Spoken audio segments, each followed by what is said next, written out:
बाद डायनासोरों से भरा वो पूरा का पूरा जुरासिक पार्क हमेशा के लिए बंद हो गया। लोग अपनी जान बचाने के लिए उन सारे डायनासोरों को उसी सुनसान टापू पर भगवान भरोसे मारी थी कि सबसे खतरनाक डायनासोर इंडोमिनस रेक्स की गर्दन ही दबोच ली। उसे पागलों की तरह नोचते हुए ये सीधा समंदर की गहराइयों में ले गया और उसका वही काम तमाम कर दिया। बस इसी एक भयानक कांड के बाद डायनासोरों से भरा वो पूरा का पूरा जुरासिक पार्क हमेशा के लिए बंद हो गया। लोग अपनी जान बचाने के लिए वहाँ से ऐसे भागे जैसे पीछे मौत पड़ी हो और लैब में बने उन सारे डायनासोरों को उसी सुनसान टापू पर भगवान भरोसे छोड़ दिया गया। देखते ही देखते 3 साल बीत गए और इन डायनासोरों ने वहाँ अपनी पूरी फौज खड़ी कर ली। लेकिन हाल ही में एक रिसर्च टीम अपनी जान हथेली पर रखकर इस समंदर में घुस आई। वो एक गेट के रास्ते उस टापू पर पहुंचे और रिसर्च के लिए मरे हुए इंडोमिनस रेक्स का एक दांत काट कर निकाल लिया। पर जैसे ही वो अपना काम खत्म करके वहाँ से भागने की तैयारी कर रहे थे, तभी उनके ठीक पीछे एक बहुत बड़ा सा खौफनाक जबड़ा खुल गया और अगले ही सेकंड पनडुब्बी का सिग्नल हमेशा के लिए गायब हो गया। जमीन पर खड़ी उनकी टीम घबराहट में चीख रही थी कि जल्दी बाहर निकलो, लेकिन उन्हें इस बात की जरा भी भनक नहीं थी कि खुद उन पर भी किसी की खूंखार नजर है। पास खड़े एक साथी को जैसे ही कुछ गड़बड़ लगी, उसने जोर से चिल्लाकर उन्हें होशियार किया। यार हो क्या रहा है, मुझे कुछ सुनाई नहीं दे रहा है। और तभी एक खतरनाक टी-रेक्स डायनासोर अचानक वहाँ आ धमका। वो बंदा डर के मारे पागलों की तरह आगे की तरफ भागा, लेकिन गेट बंद करने वाला उसका रिमोट जमीन पर गिरकर टूट गया। इस वजह से गेट बस आधा ही बंद हो पाया। उधर आसमान में मंडरा रहे हेलीकॉप्टर में बैठे साथी ने हड़बड़ी में जल्दी से एक रस्सी नीचे फेंकी। ये बंदा अपनी जान बचाने के लिए एकदम आखिरी मौके पर हवा में कूदा और उसने कस के रस्सी पकड़ ली। बस ऐसे समझ लो कि बाल बाल उसकी जान बच गई। ये बंदा अभी अपनी जान बचने की खुशी मना ही रहा था कि अगले ही पल फिर वो पानी वाला राक्षस मोसासॉरस भी मौके का पूरा फायदा उठाकर उस आधे खुले गेट से इंसानों वाले इलाके में निकल गया। अब सवाल ये है कि ये टीम डायनासोर वाले टापू पर आई ही क्यों थी? तो भाई मेन वजह ये थी कि इस टापू पर जो ज्वालामुखी सालों से सो रहा था वो अचानक से फटने वाला था, और अगर ऐसा हुआ तो टापू के सारे डायनासोर जलकर खाक हो जाएंगे और हमेशा के लिए खत्म हो जाएंगे। इसके बाद तो हर जगह यही बात होने लगी कि इन डायनासोरों को बचाया जाए या मरने दिया जाए। सरकार के लोगों ने एक मीटिंग बिठाई और सीधा बोल दिया कि वो कुछ नहीं करेंगे, डायनासोरों को उनके हाल पर छोड़ दिया जाएगा। हमारी कहानी की हीरोइन क्लेयर को ये न्यूज़ देखकर बहुत बुरा लगा। वो पहले जुरासिक पार्क की मैनेजर हुआ करती थी, अब जब डायनासोरों पर इतनी बड़ी मुसीबत आन पड़ी है तो वो चुपचाप कैसे बैठ सकती थी? तभी अचानक एक अनजान से बहुत ही अमीर आदमी ने क्लेयर को फोन किया और उसे डायनासोरों को बचाने के काम के लिए अपने पास बुलाया। क्लेयर बिना देर किए तुरंत उस अमीर आदमी के शानदार बंगले पर पहुंच गई। मिलते ही उस अमीर आदमी ने कहा कि वो भी क्लेयर की तरह डायनासोरों को मरते हुए नहीं देख सकता। वो चाहता है कि उसके पोते पोतियां भी असली डायनासोर देख सकें। बस इतना बोलकर अपनी उम्र का बहाना देते हुए उसने अपना सारा काम अपने असिस्टेंट एली के सिर पर डाल दिया। एली ने क्लेयर को बताया कि डायनासोरों के लिए एक एकदम नया और सेफ टापू ढूंढ लिया गया है जहां कोई उन्हें परेशान नहीं करेगा। अब बस उन्हें पकड़कर वहां ले जाने की देरी है। और क्योंकि पुराने जुरासिक पार्क वालों ने हर डायनासोर के अंदर एक ट्रैकिंग चिप लगा रखी थी, तो क्लेयर के पास पुरानी मैनेजर होने के नाते सिस्टम को चालू करने का पासवर्ड था। अगर वो सिस्टम चालू हो जाए तो कई डायनासोरों की लोकेशन मिल जाएगी और उन्हें आसानी से बचाया जा सकेगा। इस पूरे बचाव मिशन का मेन टारगेट था वेलोसिरैप्टर जियोलान यानी ब्लू। ये जियोलान कोई ऐरा गैरा डायनासोर नहीं है। इसे पूरी दुनिया में इंसानों के बाद सबसे समझदार माना जाता है, और सबसे बड़ी बात अब बस यही एक अकेली बची है, इसलिए बहुत अनमोल है। लेकिन इसे पकड़ना सबसे टेढ़ी खीर है। ये 1 मील दूर से ही इंसानों की बदबू सूंघ लेती है। इसके पास फटकना भी नामुमकिन है। एली चाहता था कि क्लेयर किसी तरह ओवेन को इस मिशन में चलने के लिए मना ले, क्योंकि वो जियोलान को बहुत अच्छे से जानता है। जियोलान को ओवेन ने एकदम बचपन से पाला पोसा है। अगर वो साथ आ गया तो समझो आधा काम हो गया। शुरू में तो ओवेन ने साफ मना कर दिया, क्योंकि इंसानों के लालच की वजह से उसने जिन 3 वेलोसिरैप्टर्स को ट्रेनिंग दी थी वो पहले ही मारे जा चुके थे। अब बस ये जियोलान ही बची थी। लेकिन जब उसने पुराने वीडियो देखे तो उसका दिल पिघल गया और वो जियोलान को मरने के लिए नहीं छोड़ पाया। इसलिए अगले दिन जब क्लेयर वहां से निकलने वाली थी तो ओवेन भी उसके साथ जाने के लिए आ गया। जैसे ही वो लोग टापू पर पहुंचे, वहां अमीर आदमी के भेजे हुए कुछ खतरनाक भाड़े के गुंडों ने उनका स्वागत किया। इसके बाद प्लान के हिसाब से सब के सब पार्क के मेन कंट्रोल सेंटर की तरफ चल पड़े। क्लेयर ने कंप्यूटर सिस्टम चालू किया और टापू के सारे डायनासोरों की लोकेशन स्क्रीन पर चमकने लगी। लेकिन सबसे ज्यादा जरूरी था उस वेलोसिरैप्टर जियोलान को ढूंढना। किस्मत खराब थी कि गाड़ियों के इंजन की आवाज इतनी ज्यादा थी कि उसके पास जाना मुश्किल हो रहा था। ओवेन के पास अकेले गाड़ी से उतरकर कर उसे ढूंढने के सिवा कोई रास्ता नहीं बचा था और आखिरकार उसे अपनी जियोलान मिल ही गई। लेकिन इतने दिनों तक अलग रहने की वजह से जियोलान ने अपने मालिक ओवेन को पहचाना ही नहीं। ओवेन ने बड़े प्यार से उसे शांत किया, तब जाकर उसकी पुरानी याददाश्त वापस लौटी। जैसे ही ओवेन प्यार से जियोलान को सहलाने ही वाला था, तभी फुस करके एक बेहोशी का इंजेक्शन उड़ता हुआ आया और जियोलान को लग गया। इंजेक्शन लगते ही उसकी आंखें पलट गईं। उसने ओवेन को धक्का देकर गिरा दिया और तड़पने लगी। असल में उन भाड़े के गुंडों ने अपने मन से ही ये चाल चली थी, लेकिन एक छोटे से इंजेक्शन से जियोलान पर कोई खास असर नहीं हुआ। खतरा भांपते ही जियोलान ने पलटकर हमला कर दिया। उसने हवा में छलांग लगाई और एक गुंडे को बहुत बुरी तरह नोच डाला। इसी धक्का मुक्की में अपनी जान बचाने के चक्कर में एक गुंडे ने जियोलान को गोली मार दी। सबसे कीमती डायनासोर के हाथ लगते ही उन भाड़े के गुंडों ने अपनी औकात दिखा दी और आगे बढ़कर ओवेन पर भी गोली चला दी। ओवेन तो एकदम सुन्न रह गया और फिर एक झटके के साथ ओवेन वहीं जमीन पर ढेर हो गया। साफ था कि उन गुंडों का इरादा कुछ और ही था। ओवेन के साथ जो जानवरों का डॉक्टर आया था, उसे भी उन लोगों ने बंदी बना लिया। गुंडों के बॉस ने डॉक्टर को धमकाते हुए कहा कि अगर उसने जियोलान की जान नहीं बचाई तो वो उसे जिंदा गाड़ देगा। वो लोग वहाँ से निकल ही रहे थे कि तभी टापू का वो भयानक ज्वालामुखी पूरी तरह फट पड़ा। खौलता हुआ लावा किसी बाढ़ की तरह तेजी से बहने लगा। उन भाड़े के गुंडों को किसी की जान की कोई फिक्र नहीं थी। वो बस अपनी जान बचाने के लिए पागलों की तरह भागने लगे। भागते भागते उनके पास एली का फोन आया। जी हाँ, ये सारा खेल उसी एली का रचा हुआ था। उधर हमारा ओवेन अभी भी जमीन पर बेहोश पड़ा हुआ था। तभी एक सींग वाला डायनासोर अचानक से वहाँ आ गया। उसे देखकर ओवेन को थोड़ा होश आया, लेकिन उस बेहोशी की दवा का नशा अभी उतरा नहीं था। चारों तरफ खौलता हुआ लावा फैला था। ऐसे में वो बेचारा बस रेंग रेंग कर ही आगे बढ़ पा रहा था। खैर, बहुत जोर लगाने के बाद वो आखिरकार अपने पैरों पर खड़ा हो ही गया। दूसरी तरफ कंट्रोल रूम में बैठी क्लेयर को भी खतरे की भनक लग गई थी। जैसे ही वो बाहर भागने लगी, धड़ाम से दरवाजा बंद हो गया। अब बंद कमरे के अंदर क्लेयर और वो कंप्यूटर वाला लड़का दोनों फंसे हुए थे और हैरान थे। उस लड़के ने बहुत दिमाग लगाकर किसी तरह निकलने का एक रास्ता खोला, लेकिन इससे पहले कि वो बाहर कदम रखते, कंप्यूटर ने अलार्म बजा दिया कि कोई अनजान जानवर उनके बहुत करीब आ रहा है। वो लड़का तो डर के मारे कांपने लगा। उसे लगा कि पक्का वो खतरनाक टीरेक्स आ गया है, लेकिन क्लेयर ने उसे तसल्ली दी कि वो टीरेक्स नहीं हो सकता, शायद कोई सीधा साधा डायनासोर होगा। पर अगले ही सेकंड उनके ठीक सामने खूंखार बैरियोनिक्स आकर खड़ा हो गया।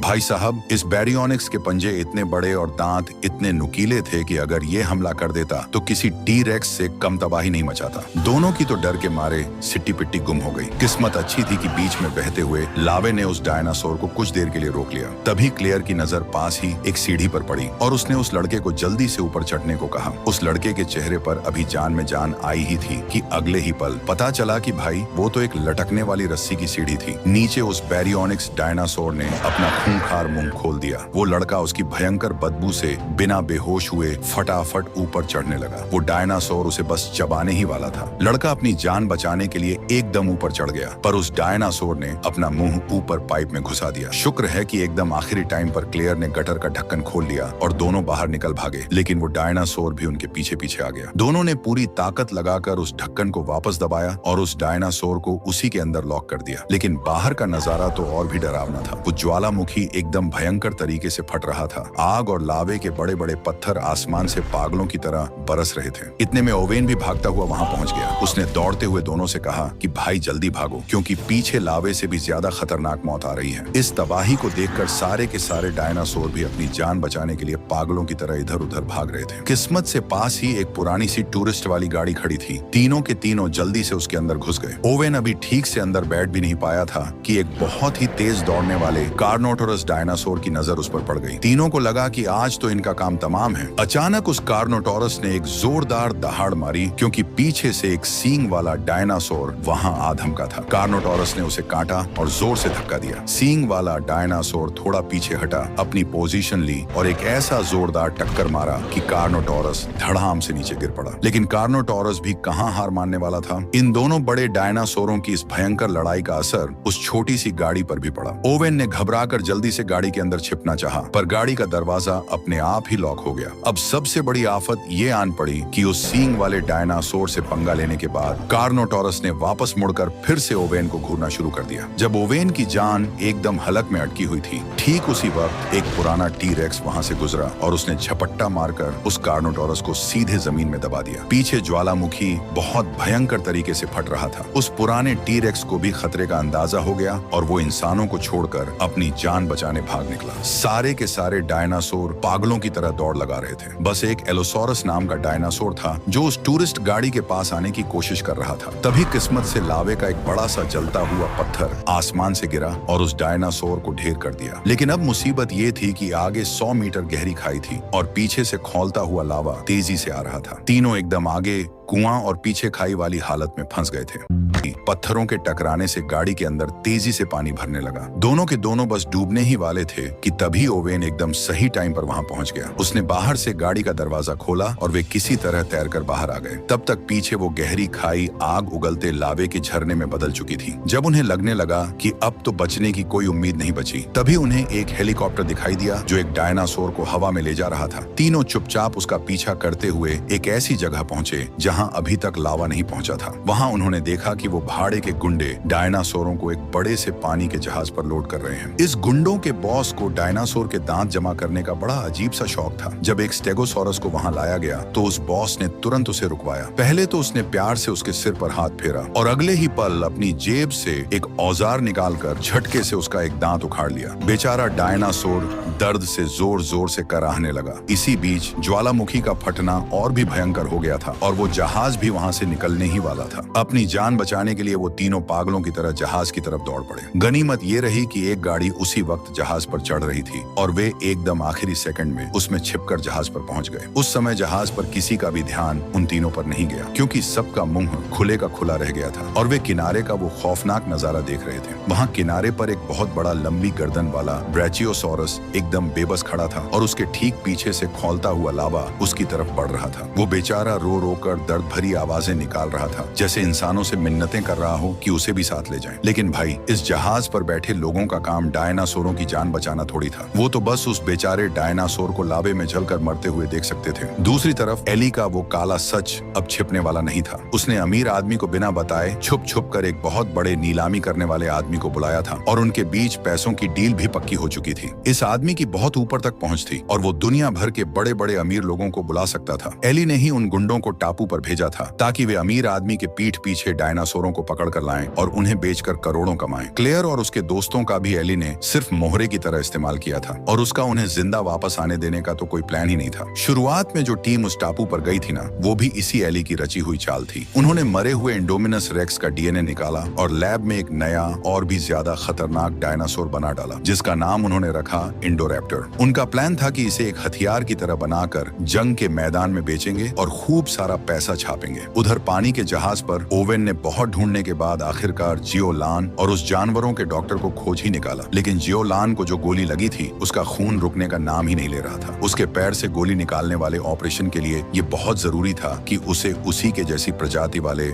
डायनासोर का खून चढ़ाया जाए, वरना जियोलान किसी भी हालत में नहीं बच पाती। ऊपर वाले का शुक्र था कि उस जहाज पर एक बेहोश किया हुआ बड़ा सा टी-रेक्स रखा था। क्लेयर चुपचाप उस टी-रेक्स की पीठ पर चढ़ गई और उसका खून निकालने के लिए सुई चुभाने लगी। लेकिन भाई, उस टी-रेक्स की चमड़ी इतनी मोटी थी कि सुई अंदर घुस ही नहीं रही थी। तब ओवेन ने उसे याद दिलाया कि जैसे हम लोग जूस के डिब्बे में झटके से स्ट्रॉ घुसाते हैं, वैसे ही सुई चुभाओ। क्लेयर ने जोर से सुई चुभोई और खून एकदम मजे से बाहर आने लगा। लेकिन तभी बाहर से किसी ने धड़ाम से कमरे का दरवाजा लॉक कर दिया। लॉक होने की खटखट आवाज से वो खूंखार टी-रेक्स नींद से जाग गया और पूरा माहौल ही पलट गया। टी-रेक्स को सुई का भयंकर दर्द महसूस हुआ और वो जोर जोर से दहाड़ने लगा। क्लेयर घबराकर जल्दी से पिंजरे के ऊपर चढ़ गई। ओवेन भी उसके पीछे पीछे जाना चाहता था, लेकिन टी-रेक्स ने उसका रास्ता रोक लिया। शुक्र है कि क्लेयर किसी तरह सुरक्षित बाहर निकल आई। उसने बाहर से दरवाजा खोला और ओवेन बाहर निकलने ही वाला था कि टी-रेक्स फिर सामने आ गया। ओवेन उस टी-रेक्स के पंजों के बीच बुरी तरह फंस गया था। उसे अपनी जान दांव पर लगाकर किसी तरह उस टी-रेक्स के खूंखार जबड़े के पास से छलांग मारकर बाहर निकलना पड़ा। फिर दोनों ने मिलकर जल्दी से दरवाजा बंद कर दिया। गनीमत ये रही कि खून की थैली उनके हाथ आ गई थी। डॉक्टर ने जियोलान के पैर पैर से गोली निकालने के लिए चाकू से कट लगाया। दर्द के मारे बेचारी जियोलान की आंखों से आंसू छलक पड़े और ये देखकर ओवेन का दिल अंदर से रो पड़ा। जब डॉक्टर ने वो गोली सही सलामत बाहर निकाल ली तब जाकर ओवेन की जान में जान आई और उसने राहत की सांस ली। थोड़ी ही देर में वो जहाज किनारे पर पहुंच गया। सारे डायनासोरों को ट्रकों में भरकर सीधे उस अमीर आदमी के बंगले के बेसमेंट में ले जाया गया, क्योंकि वहां नीलामी शुरू होने ही वाली थी। तभी अमीर आदमी की छोटी पोती ने एली और उस नीलामी करने वाले की बातें छुपकर सुन ली। उसे समझ आ गया कि एली उन सारे डायनासोरों को बेचने वाला है। ये सुनते ही वो दौड़ कर गई और उसने अपने दादा को सब कुछ सच सच बता दिया। तब जाकर उस अमीर आदमी को अक्ल आई कि उसके भरोसेमंद एली ने उसके पीठ पीछे कितना बड़ा धोखा किया है। उसने तुरंत एली को अपने कमरे में बुलाया, उसे बहुत खरी खोटी सुनाई और कहा कि जाके पुलिस के सामने सरेंडर कर दे। लेकिन एली के सिर पर तो पैसों का भूत सवार था। जब उसका भांडा फूट ही गया था तो उसने सारी हदें पार करते हुए सीधे उस अमीर आदमी को ही मौत के घाट उतार दिया। उधर उन गुंडों के ट्रकों में छुपकर आए ओवेन और बाकी लोग पुलिस को फोन लगाने ही वाले थे कि अचानक एक गोली चलने की आवाज आई। उन गुंडों ने उन्हें पकड़ लिया था। दोनों को घसीटते हुए ले जाकर बंगले की एक अंधेरी काल कोठरी में बंद कर दिया गया, जहां उन्हें बस एली के फैसले का इंतजार करना था। दोनों वहां बैठे बैठे टेंशन में थे कि तभी बगल वाली दीवार से जोर की धड़ाम की आवाज आई। ओवेन ने दीवार के ऊपर चढ़कर झांका तो देखा कि वहां एक बहुत ही बेवकूफ सा दिखने वाला सींग वाला डायनासोर बंद है। ओवेन के खुराफाती दिमाग में जेल से भागने का एक मस्त आइडिया आया। उसने सीटी बजा बजाकर उस डायनासोर को चिढ़ाना शुरू कर दिया और उसे उकसाया कि वो दीवार पर टक्कर मारे। कुछ ही देर में उस डायनासोर ने ऐसा जोरदार सिर मारा कि दीवार धड़ाम से टूट गई। फिर ओवेन ने उसे और चिढ़ाया तो डायनासोर ने जाके सीधे लोहे के दरवाजे पर जोरदार टक्कर मार दी। जेल से आजाद होने के बाद ओवेन और क्लेयर जब आगे बढ़े तो उनकी मुलाकात उस अमीर आदमी की पोती से हुई। उस बच्ची की मदद से उन्हें पता चला कि एली ने डायनासोर बेचने के लिए एक बहुत बड़ी नीलामी रखी है। वो नीलामी तो शुरू भी हो चुकी थी। दुनिया भर के छुपे रुस्तम अरबपति वहां कुर्सियों पर बैठे थे। स्टेज पर सबसे पहला डायनासोर पेश किया गया। वो बहुत पुराने जमाने का एक एंकिलोसोरस था, जिसे लोग चलता फिरता टैंक भी कहते हैं। लोगों ने धड़ाधड़ बोलियां लगानी शुरू कर दी और उसकी कीमत सीधे $1 करोड़ तक पहुंच गई। फिर एक दूसरा छोटा सा डायनासोर स्टेज पर लाया गया। ये एक जवान एलोसोरस था जो मांसाहारी डायनासोरों में बहुत खतरनाक माना जाता है। लास्ट में ये भी $1 करोड़ से ज्यादा में नीलाम हो ऐसा खाते में आ रहा था। बाहर खड़े गुंडे उन्हें तुरंत ट्रकों में लाद कर खरीदारों के बताए पते पर भेजने की तैयारी कर रहे थे। अब माहौल को और गर्म करने के लिए उन लालची आयोजकों ने एक बिल्कुल नया डायनासोर पेश किया जिसे लैब में बनाया गया था। सारे अमीर लोगों की आंखें फटी की फटी रह गईं जब वो जेनेटिकली मॉडिफाइड डायनासोर सामने आया। इसकी कीमत और बढ़ाने के लिए नीलामी करने वाले आदमी ने माइक पर चिल्लाकर कहा कि इस इंडोरैप्टर के अंदर टी-रेक्स जैसी भयंकर ताकत है और वेलोसिरैप्टर जैसी फुर्ती है। मतलब ये अपने आप में एक तबाही मचाने वाली मशीन है। अमीर लोगों को इसकी असली पावर दिखाने के लिए नीलामी करने वाले ने एक गुंडे को लेजर वाली बंदूक से भीड़ में बैठे एक आदमी पर निशाना लगाने को कहा। जैसे ही लेजर का निशाना लॉक हुआ, उस इंडोरैप्टर ने तुरंत उस आदमी को अपना शिकार मान लिया और पिंजरे के अंदर ही अपनी खौफनाक ताकत दिखाने लगा। $2 करोड़। जी नहीं, ये सिर्फ एक नमूना है, ये बिकाऊ नहीं है। हालांकि ये डायनासोर अभी पूरी तरह से बन के तैयार नहीं हुआ था, इसलिए वो लोग आज इसे बेचना नहीं चाहते थे, बस इसका प्रचार कर रहे थे। लेकिन भीड़ में बैठे एक अरबपति ने जोश में आकर $2 करोड़ की बोली लगा दी। $2.25 लाख।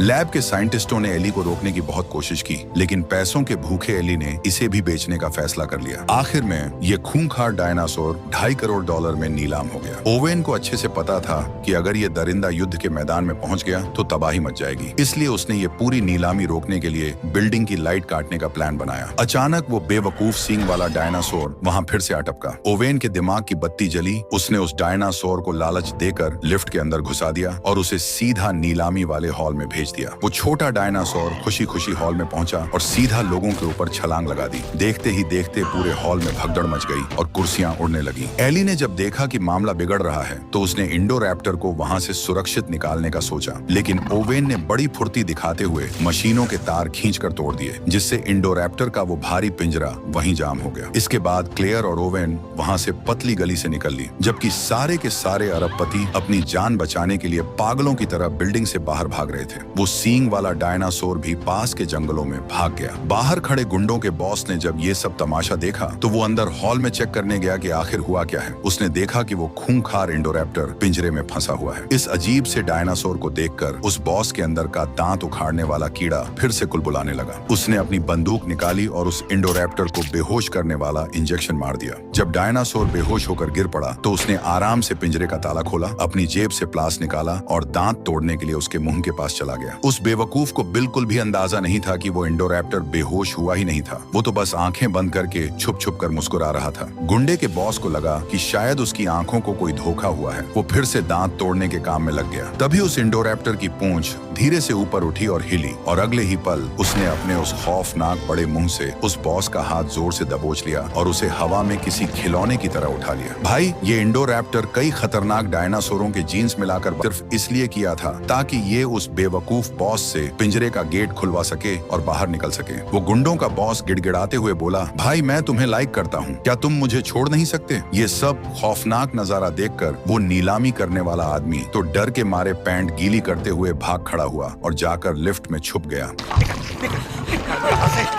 ये सब देखकर वहां खड़ी एक लड़की स्वर की तरह जोर जोर से चीखने लगी और उसकी चीख सुनकर इंडोरैप्टर का ध्यान उसकी तरफ चला गया। वो एक पागल सांड की तरह उसकी तरफ दौड़ा। शुक्र है कि लिफ्ट का दरवाजा एकदम सही टाइम पर बंद चरम हो गया। लेकिन भाई, किस्मत खराब हो तो ऊंट पे बैठे को भी कुत्ता काट लेता है। जब वो इंडोरैप्टर पीछे मुड़ा तो उसकी भारी भरकम पूंछ लिफ्ट के लॉक वाले सिस्टम से जोर से टकरा गई और उसे तोड़ दिया और फिर वो लिफ्ट का दरवाजा अपने आप धीरे धीरे खुल गया। दूसरी तरफ ओवेन और उसके साथियों की किस्मत ने साथ नहीं दिया और एली ने उन्हें रंगे हाथों पकड़ लिया था। एली उन पर बंदूक तानकर गोली चलाने ही वाला था कि अचानक वहां से एक डायनासोर दौड़ता हुआ आ गया। इस अफर तफरी का फायदा उठाकर वो लोग वहां से भाग निकले। उधर नीलामी हॉल में मचे इस बवाल को देखकर उस इंडोरैप्टर को बनाने वाले साइंटिस्ट की तो हवा टाइट हो गई। उसे समझ आ गया कि खतरा बड़ा है, इसलिए उसने जल्दी जल्दी अपना सारा लैब का सामान पैक करना शुरू कर दिया। वो पिंजरे में बंद जियोलान को भी अपने साथ ले जाना चाहता था, लेकिन तभी उस कंप्यूटर वाले लड़के ने स्टाफ के कपड़े पहनकर उसे पीछे से बेहोशी का इंजेक्शन ठोक दिया। वो लड़का डॉक्टर को लेकर भागने ही वाला था कि सिक्योरिटी गार्ड्स ने उसका रास्ता रोक लिया। तब जानवरों वाले डॉक्टर ने हिम्मत दिखाते हुए सीधे पिंजरे का दरवाजा खोला और जियोलान को आजाद कर दिया। बाहर निकलते ही जियोलान ने एक लंबी छलांग लगाई और एक गार्ड को फुटबॉल की तरह टक्कर मारकर उड़ा दिया। एक दूसरे गार्ड ने अपनी बंदूक उठाई, लेकिन जियोलान ने उसे भी पलक झपकते ही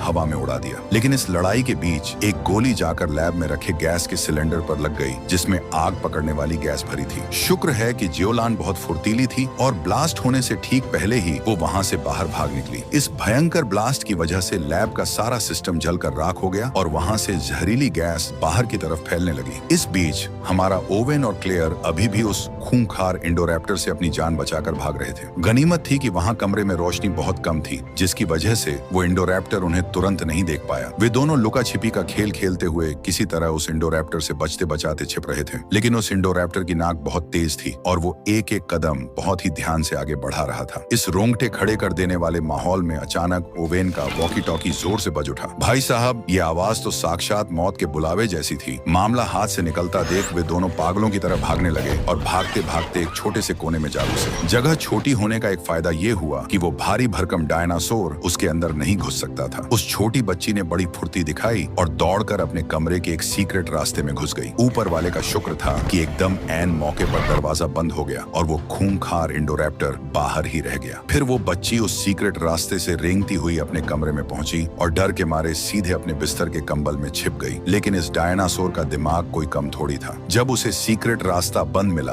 तो वो बिल्डिंग की छत पर चढ़ गया और सूंघते सूंघते ठीक उस बच्ची के कमरे की खिड़की तक पहुंच गया। उसने खिड़की का हैंडल खोलने की कोशिश की, जिसे देखकर कंबल में छिपी वो बच्ची डर के मारे थर थर कांपने लगी। फिर उस दरिंदे ने अपने लंबे पंजों से कमरे के दरवाजे का हैंडल नीचे किया। दरवाजा खुलते ही उसका बड़ा सा खौफनाक चेहरा एकदम सामने आ गया। इंडोरैप्टर धीरे धीरे कमरे के अंदर घुसा और उसकी खूंखार नजरें उस बच्ची पर ही टिक गईं। बच्ची की तो डर के मारे सांस ही रुक गई थी, वो हिल तक नहीं पा रही थी। बस इसी दिल धड़काने वाले मौके पर हमारे हीरो ओवेन ने एकदम ढांसू एंट्री मारी और उस इंडोरैप्टर पर अपनी बंदूक से दनादन गोलियां चला दी। लेकिन भाई, उस मॉन्स्टर पर इन गोलियों का कोई असर ही नहीं हुआ। जब ओवेन की जान बिल्कुल जाने ही वाली थी, तभी अचानक से वहां जियोलान आ पहुंची और उसने उस इंडोरैप्टर पर जोरदार छलांग लगा दी। उसने एकदम सही मौका देखकर उसके सिर पर वार किया। इंडोरैप्टर ने भी पागलों की तरह हमला किया और अपने दांतों से जियोलान की पूंछ पकड़ ली। सर्दी खांसी घर घर की कहानी है। दोनों डायनासोरों को आपस में लड़ता देखकर ओवेन ने उस बच्ची को उठाया और वहां से भाग निकला, लेकिन इंडोरैप्टर ने उनका पीछा नहीं छोड़ा और उन्हें छत के एकदम किनारे पर लाकर खड़ा कर दिया, जहां से नीचे गिरते ही मौत पक्की थी। ऐन वक्त पर क्लेयर एक बड़ी सी बंदूक लेकर वहां आ गई। उसने ओवेन की तरफ इशारा किया और जैसे ही इंडोरैप्टर ने छलांग लगाई, ओवेन ने उसे गच्छा दे दिया। इंडोरैप्टर हवा में ही चकमा खा गया और सीधा नीचे म्यूजियम की तरफ गिरने लगा, लेकिन ये दरिंदा इतना ताकतवर था कि इसने हवा में ही अपने पंजे छत के किनारे पर गड़ा दिए और फिर से ऊपर चढ़ने लगा। जब ओवेन की सारी उम्मीदें टूट चुकी थीं, तभी जियोलान ने एक बार फिर ढांसू वापसी की। उसने छत से छलांग लगाई और सीधे उस इंडोरैप्टर को पकड़कर पूरी ताकत के साथ नीचे धकेल दिया। दोनों के दोनों सीधे म्यूजियम के बीचों बीच हॉल में जा गिरे। हॉल के ठीक बीच में एक ट्राइसेराटॉप्स का बहुत ही नुकीला हड्डियों वाला ढांचा रखा हुआ था। वो इंडोरैप्टर सीधे उन्हीं नुकीली हड्डियों पर जा गिरा और वहीं तड़प तड़प कर मारा गया। गनीमत ये रही कि हमारी जियोलान को एक खरोंच तक नहीं आई। अब भले ही वो खतरनाक इंडोरैप्टर मारा गया था, लेकिन उनकी मुसीबतें अभी खत्म नहीं हुई थी। उस लैब से जो जहरीली गैस निकल रही थी, वो अब तेजी से पूरे बंगले में फैल रही थी। क्लेयर ने जब पिंजरों में बंद बाकी बेचारे डायनासोरों को दर्द से तड़पते हुए देखा, तो उसका दिल पसीज गया और उसने सारे पिंजरों के दरवाजे खोल दिए। सारे के सारे डायनासोर बाहर निकलने वाले मेन गेट के पास जमा हो गए और दर्द के मारे रोने लगे। लेकिन उस आखिरी गेट के पास आकर क्लेयर का हाथ रुक गया। वो सोच में पड़ गई, क्योंकि अगर उसने ये आखिरी गेट खोल दिया तो ये सारे डायनासोर